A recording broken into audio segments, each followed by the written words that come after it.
Det om forretningen til Henrik Clemetsen Hetta. Forretningen ble bygd høsten 1945, ble først brukt til bryllup. Etter hvert kom vi i gang med forretningen. Far reiste med fly til Bardufoss og kjøpte bil, varevogn og leide sjåfør. Da ble det hentet varer fra Alta, og når snøen kom, det ble hentet varer fra Sverige, Finland, der det ikke var rasjon, som vi i Norge. Her var det rasjon, så alt ble solgt med rasjonskortet. Det var ikke mye. Vi hadde mye varer fra matstoff og alt annet, som parafin og bensin. Om våren leverte vi varer til dem som flyttet. Om høsten var far og hentet rein i flokkevis, som ble slaktet hjemme. Slaktene var folk fra bygda. Kjøttet ble solgt til Alta, fraktet med stor lastebil med tilhenger. Skinnet ble solgt til Sverige og Finland. Ellers ble skanker og rester solgt til bygdafolket. Mange kom med hest fra Masi og kjøpte hel last med matkjøtt og reinskanker.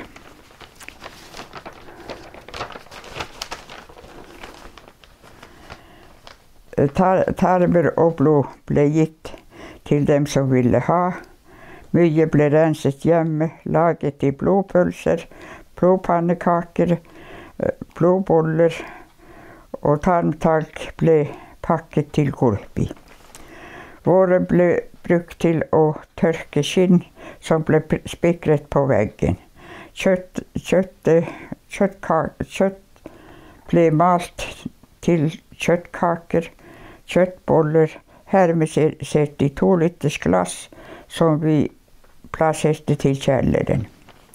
Siden ble bakeriet bygd, og der ble det bakt brødkaker. Da fikk vi kaker som vi hadde savnet under krigen. Ellers måtte livet gå videre. Den materialen som den butikken ble bygd av, hvor kom den materialen? Det brakkeplatter som tyskerne hadde elta, og vi hentet sammen. Ja, og da fikk dere en hel? Plukket sammen, ja. Og da hadde dere vinduer, var det vinduer også på den? Ja, det var vinduer. Plattene var jo høy, så det var jo bare å stable opp. Var det mange som bygde hus av de tyskere? Ja, da alle bygde hus av dem. For det var jo så mye brakkelemmer overalt at de hadde jo revet ned, men noen brakker stod jo igjen. Så det var ikke brent? Nei, brakkene ble jo bare revet ned. Var det tyskerne som rev dem ned? Det var selve tyskerne selv som rev ned. Men noen ble jo stående. Så det... Husker du om det var noen fangeleir, og hvor de var? Fangeleiren var der hvor internat stod. Var det en stor leir? Ja, det var ganske stort. Hva husker du om det? Nei, det husker jeg ikke noe. Jeg husker at vi brukte å være der inne, men jeg husker ikke noe av det. Ok. Ja. Sånn var det. Du vet ikke hvilken type fanger som var der? Hva? Hvilke type fanger som var der? Nei, det vet jeg ikke. Og de hadde jo så mye hester der hvor det gamle samvirkelaget stod. Der hadde de jo sånn der rundbrakke som det var hester fullt i. Jeg vet ikke hva de brukte de hestene egentlig. De samlet jo alle hestene her i bygda. Far bringte jo den gamle hesten, men det ville de ikke ha. De sa at den er for gammel, det vil du ikke ha. Han rei med den dit och kom tillbaka igen. Kom tillbaka med Så den. jag fick köra till skogen med den. Det var under evakueringen. Men hade dere noen hester dere mistet? Eller hade dere bare en hest? Nej, vi hade två. Vi hade en yngre häst, brun. Tog de den? Nej, det ville de inte. Det var för ung. Okej. Så de var ju nöjda. Så sån var, vi hade ju en häst till, men den drunknade i Tjabbersjokka. Antagligen så har väpsen stuckit och den sprang med vagnar till Tjabbersjokka och drunknade där.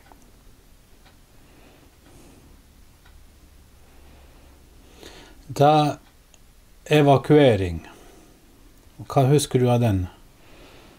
Jag huskar ganska mycket, men det må ju skriva upp. Hvis vi tar det nästa uke. Ja. Det kan vi gjøre. Ja. Jeg tenker jo også mer på den butikken. Hvordan var økonomien til folk etter krigen her? Var det Jag tror det var ganska bra. För de kunde inte köpa något under krig. Så de pengarna de hade, det hade de ju. Så det var ikke mange som trengte å lage gjeld, for eksempel skrive? Ja, det gjeld. Far var ju dumsnill, så han skrev ju gjeld till folk beständigt. Så han tänkte alltid på folk. Ja.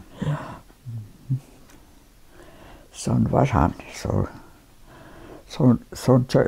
reste han runt och köpte flockar för att täcka gälden. Og så tok han det hit, og Va? de reinsdyrene de ble tatt hit og slakta og solgt videre. Hva som ble tatt? Nei, de reinene. Ja, han slakta ju på. Slakta ju. Här ser du slaktegärdet där på toppen.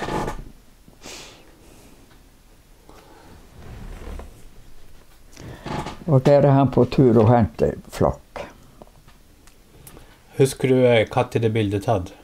Det här bildet är tatt för krigen. Den er før krigen. Ja. Men sånt körte han runt och... Så han drev forretning før krigen også? Ja, han hade två förrättningar. Han hade en förrättning i Överbud där kom Maritar camping. Och när Ellen gifte sig så gav han den förrättningen till henne. Ok, så det har vært... Hvilken type forretning var det?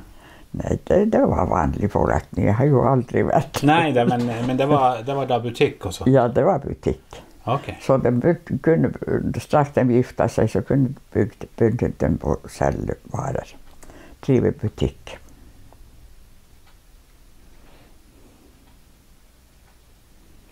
Ja. Det er mye som har... Mycket som har hänt Mye som har hendt. i livstiden. Men det här är för mina dagar. Ja. Så det här är bara det jag har hört. Ja. Så det betyr jo da at han har hatt mye eiendom? Ja, far var ju gift först med en jordmor. Ja. Så de hade ju bara ett barn och Ellen. Så sånt var det. Så han gifte sig på nytt igen med min mor. Och Ellen hon var väl, kan hon vara 7-8 år på det bildet där borta. När de gifte sig. Men hvor lenge var den butikken her i virksomhet? Den som var her hvor du bor? Här? Ja. Ja, den var väl till 3-64 tror jag. Nej, 63. Far döde ju 63. Och där blev det slut. Da ble det slutt. Hvilken type virksomhet, hva solgte dere i den butikken? Va? Hva som ble solgt i den butikken? Allt möjligt. Allt möjligt från paraffin, bensin, kakor och mat och allt. kjøtt og alt. Var det mange andre butikker her da? Ja, det var Isak en Hetta og Morten Clemens. Det var 3 butikker. Ja.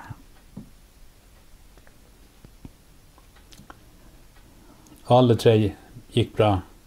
Ja, deilig. Men du fortsatte ikke med butikk? Noen av dere? Nei. Ingen som hadde interesse. Alle hadde andre interesse. Ja. Jeg hadde interesse å sy og klemme kjøtt lastebiler. Hun jobbet på slakteri og begynte med å gå der. Og Berit gifta seg i 57, og den begynte jo camping der oppe. Ja.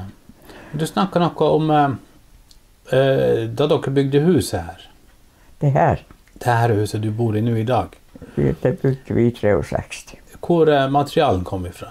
Fra bakeribrakka. Med andre ord, fra de tyske brakkene, tyske lemmer. Vi rev jo den bakeribrakka. Ja. Den der. Og så bygde vi huset av den. Ja, og det huset der var bygd av de tyske... Nei, det var ikke bygd. Ok, det var ikke bygd. Det var kommet senere. Ok.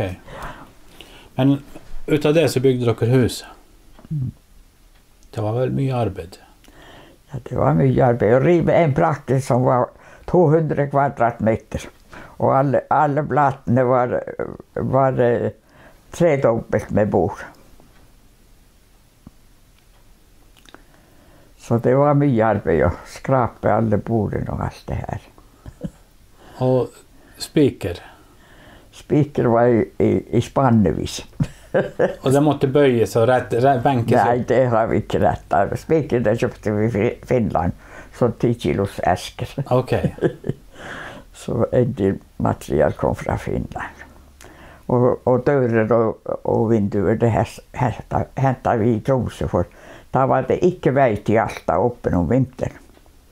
Så det var vei til Tromsø, og vi hentet materialene fra Austad. Dere kjørte, altså da var det vei til Finland? Ja, veien var åpen til Finland da, ja. Og ikke til Alta. Det er langt å kjøre. Ja, det var litt langt å kjøre. Og så var det så iset. Men vi kom frem, Clemens kjørte med lastebil. Ja. Ja, sånn var det. Ja, det var jo artig å jobbe. Det var jo nok jobb. Man hadde jo blitt så sterk at når vi murte den her kjelleren, så var jeg blitt så sterk at vannbøtta vet ingenting. Vi kunne nesten ikke løfte vannbøtta, for det vet ingenting. Og pipa som er her, den kommer også ifra bakeriet? Ja, det er bakeri. Vi har renset muren bakerimuren og murt pipa. Storglemmet har murt pipa. Så det var en hel jobb? Ja, det var litt av en jobb. Mm. Men det er jo artig å jobbe når man er ung. Ingenting er tungt. Nei, da er ingenting er tungt. Ja. Men nå blir det verre. Nå er det verre. Man bare kommer opp i årene.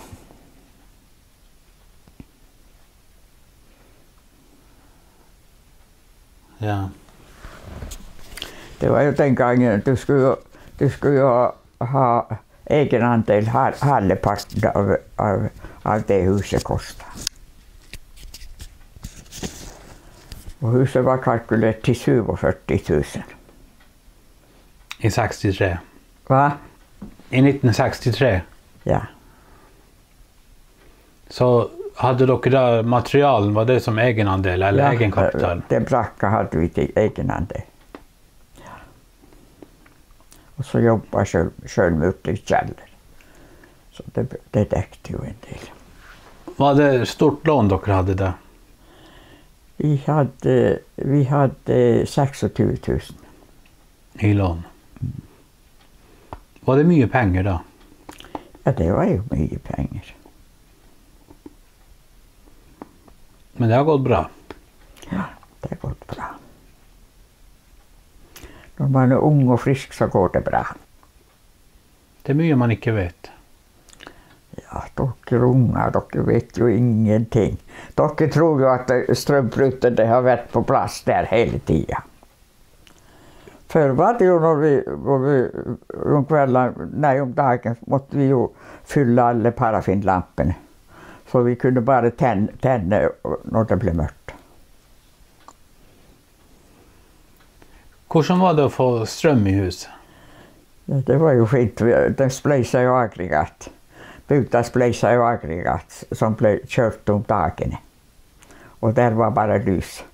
Og det var han Mäkinen som kjørte den. Han var en finländer. Så han var far til han som vant farmen, han. Mäkinen. Det var yngste sønnen til Mäkinen. Han som vant farmen han fra Alta. Ja. Så han kjørte jo aggregat. De hadde leit han, og de hadde samlet penger og klart å kjøpe aggregat. Og da hadde vi lys. Men klokken 11 på kvelden så blinket det 3 ganger, og så gikk lys. Da var det mørkt. Da var det å kjøre i gang parafinlamp. Ja, men i 54 kom jo klart kjabelsjokk. Og da kunne vi jo bruke strykjern og alt. Jeg var i Alta og kjøpte strykjern. Det kostet 56 kroner. Ja, hvordan var det da, når strømmen, når dere kunne begynne å stryke? Og... Ja, det var jo en overgang av de store.